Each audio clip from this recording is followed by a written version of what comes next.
was a journalist.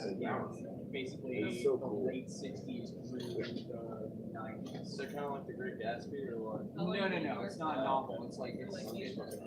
It's basically. You ever heard of something called like gonzo journalism? Probably not. Never mind.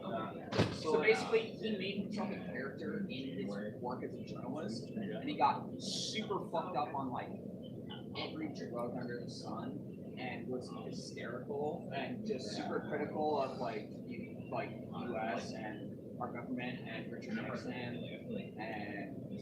everything. He's a fucking journalist. Come on, baby. Come on. What do you got there? What do you got? What do you got? What do you got? I'm at work. I'm checking in. You Yo, what's up, Bizarro? This is gonna be a little tidy stream. Just got a cigarette break. I hear something's been happening with the magazine. I don't know. Like Matt called me. It was a little intense. I don't know. He was talking all kinds of shit. He's saying I got to get the new issue up or else. He said like something's happening in Hawaii. I don't know. I can't get my head around it, and I haven't watched any of the recent streams, so I'm a little behind the times. How are you guys doing? Did I ever tell you about that story? Bro, I was at, Vix and Mix? Yeah, I was at that little gas station, not at, like, the convenience store right there. Yeah, I don't know. I like Barback. You get treated with respect. I'm a big guy. Take over, man. What do you mean, take over? I'm looking at him. I'm shit-faced off podcast, so I'm looking at him. Good night. Glad to hear it. Thanks for coming in for this tiny little break stream.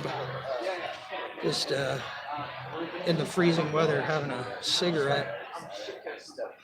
People who talk shit about cigarettes don't understand what it's like to work on your feet for long periods of time.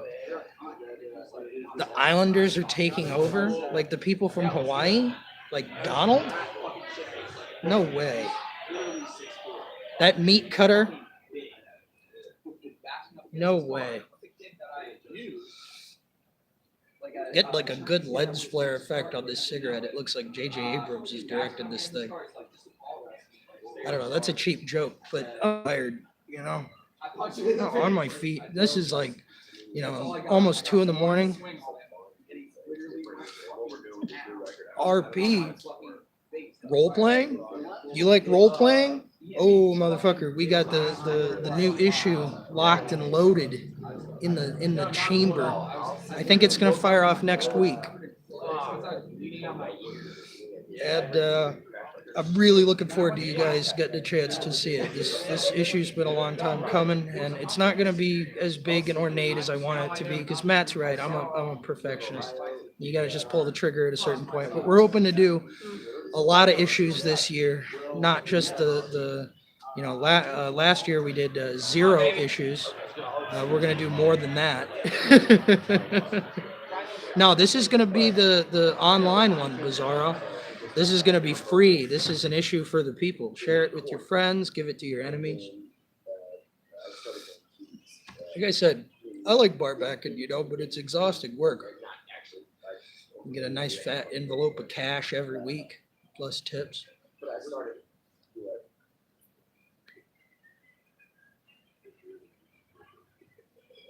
Oh, man. You guys work on your feet? I haven't worked on my feet since I was in my early 20s, and I am no longer in my early 20s, and I've been living hard, and I feel it. Oh my God, my legs and ankles are just hamburger right now. And my night isn't even halfway over. I know how you feel. Work on my feet all day too. Yeah. Right on, man. What do you do?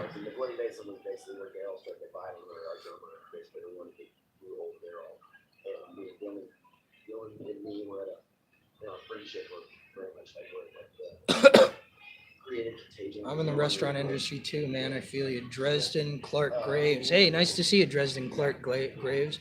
Welder fabricator. See, you're fucking smart, Bizarro. I know people got that welding degree. They make money. I wish I could weld. I can't weld. I have no saleable skills except for a brief period of time, I was considered one of the hottest magazine writers in the country. And this is what being one of the hottest magazine writers in the country gets you when you don't actually write for magazines anymore. Barbackin. Kevnomancer. Hey, good to see you, man. I love your little green scary demon avatar. Always makes me feel good. Yeah, we didn't do the prequel talk. We decided it was more important just to get you get lots of overtime welding. Fuck yeah. Somebody's got to put this country together. I guess it's gonna be you. Sure as shit ain't gonna be me. I don't know. Everybody in the magazine in kind of existential crisis because they're worried. They think nobody reads anymore. But people read all the time. They just read fucking 4chan, Facebook posts. People read more than they ever have. More people are literate than have ever been literate in the history of the human species. This is the best timeline. People don't understand that. But, I do.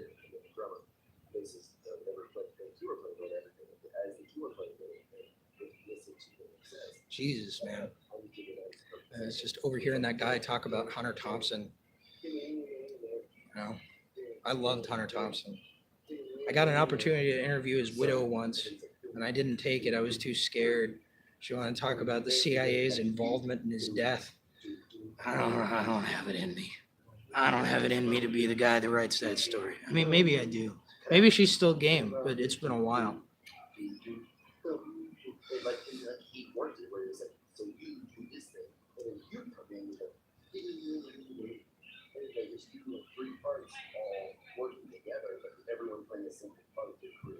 Spook's gonna spook. That is for damn sure. That is for damn sure. All right, I'm gonna smoke another cigarette, even though I technically shouldn't. But they slowed down, They slowed down in this motherfucker.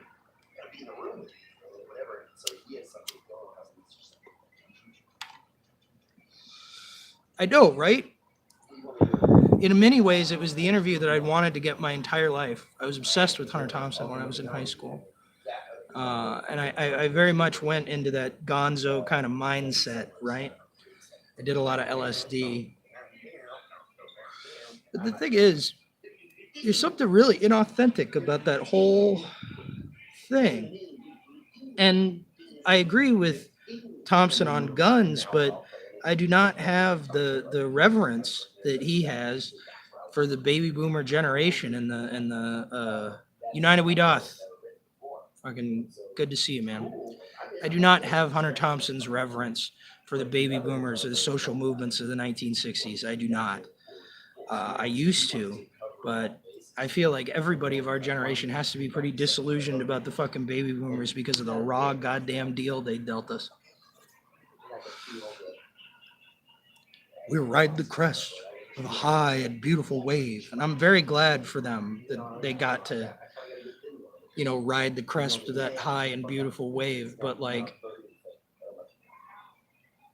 they left the rest of us high and fucking dry. Most selfish generation I can think of. I think it's the most selfish generation in history. And you know why? Because they grew up with a little electric friend that told them 24 hours a day that they were the most special, important person in the fucking world, and every product that existed was made for their exclusive enjoyment. Fucking television. They had cheat codes. Yeah, because their parents won a fucking world war, or at least were the only country left standing after a world war that destroyed everybody else. This is like when people try to talk to me about how Europe's really figured its shit out, man. Things are so much better in Europe. It's like fucking. You know what Europe did in the 20th century? They almost destroyed the world twice. Twice. When do we start? At the bar, if you destroy the world once, we cut you off. Menthol Gold. Hey, buddy. Been reading Hunter Thompson lately. The thought I came with was all words and no thoughts. The words just seems a lot of shallow ephemera to him. You know, the thing is, Hunter Thompson lived long enough to become a parody of himself. And that's, that's the fucking the worst. Yeah, you could see David from World War I and World War II still in Italy and France. Yeah. And psychologically, you can see it all over, especially in Israel.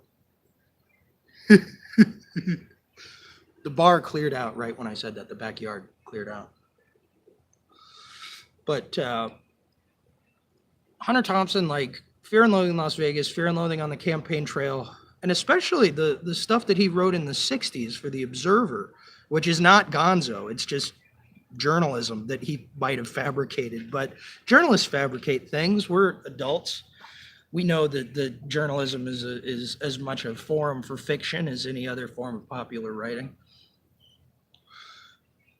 But he wrote some really, really good stuff. It was always his ambition to be a great novelist. You hear that story that he retyped The Great Gatsby to try and get Fitzgerald's rhythm. And the thing is, like, you read the stuff that he wrote in the 80s when he was syndicated for the Hearst papers, collected in Generation of Swine, and you realize, like, Jesus Christ, this guy just became a persona. He became a brand, no longer a writer, but a brand. I mean, there's real rough shit in Generation of Swine, dude. And it breaks your heart because he didn't become Fitzgerald.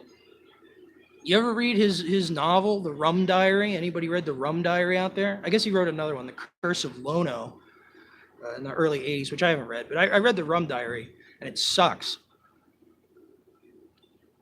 They made a movie out of it with Johnny Depp. What the fuck? Yeah, Rum Diary is terrible. Yes, Menthol Gold agrees. No, man, like fucking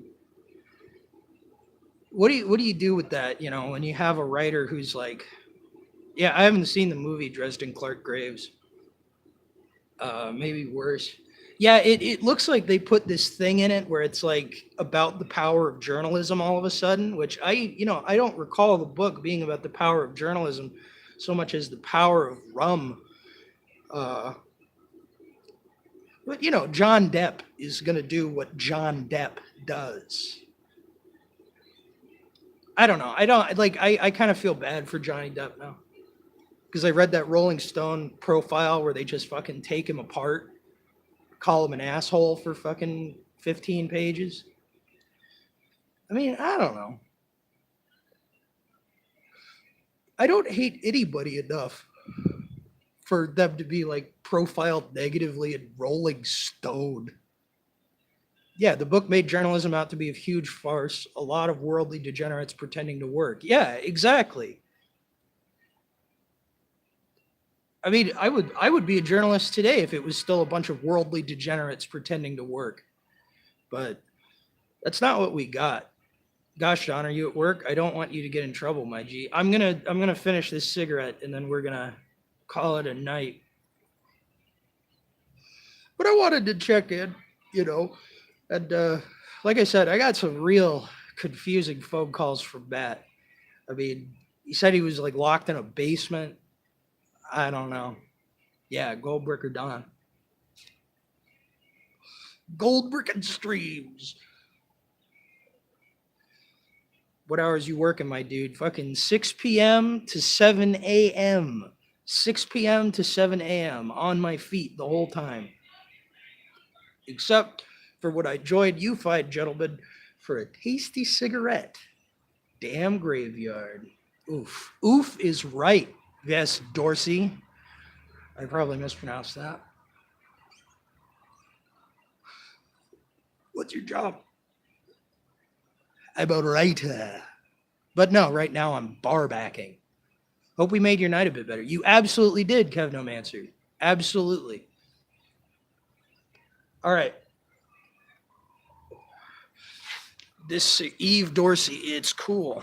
It is cool. Thank you so much for showing up, guys. Dan, what's Kitchen Floor's Twitter account relationship to Dagger Mag?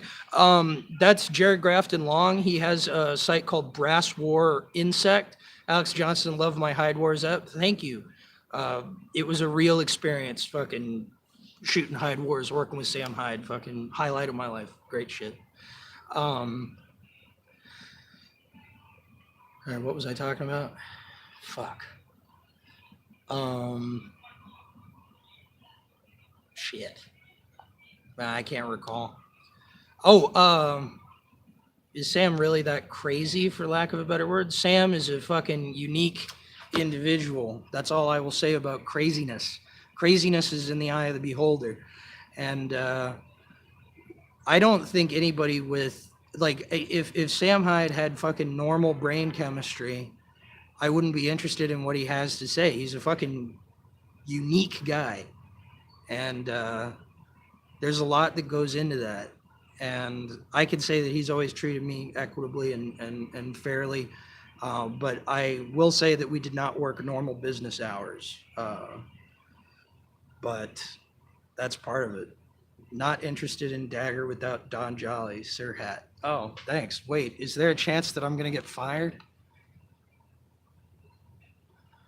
Fuck. All right. If I'm going to get fired from the magazine, I really got to get back into this barbacking thing. I do want to say about Jared Grafton Long. He has a site called Brass War Insect. He ran our Twitter account for a while. Hey, loudspeaker. Hey, what's up? I'm not out. I'm sticking in for sure. Menthol Gold. Loudspeaker, I got your emails. It's fucking beautiful shit. But I gotta work a double shift, and then I'll fucking send you the response you deserve. You downloaded the free copy of Flapjack Canyon. Holy shit. Okay. Enjoy it, man. It's old. I believed in it very strongly when I did it. I haven't read it in years. I empathize like a motherfucker. So do I. But yeah, Jared Grafton Long, who did Kitchen Floor. He's on Kitchen Floor on Twitter. He did our Twitter for about a year, and then we decided to get rid of the Twitter, not because he was doing a bad job, but because me and Matt got paranoid about Twitter's function in the information economy. And Jared Grafton Long has some stuff coming up in this new issue. So everybody stay tuned next week, because we are not going to leave you hanging. We're going to bring all killer, no filler Dagger issues. The one about the girl at the club was hilarious. It took me a minute to get the joke. I have two half brothers named Hindsight and Regret. Oh my God. I'm getting old webcomic jokes filtered back at me. Maybe I'll put Flapjack Canyon up on the Dagger site. Maybe. All right. Anyway, I really do got to go. 20 minute stream here. Everybody have a great night. Bye.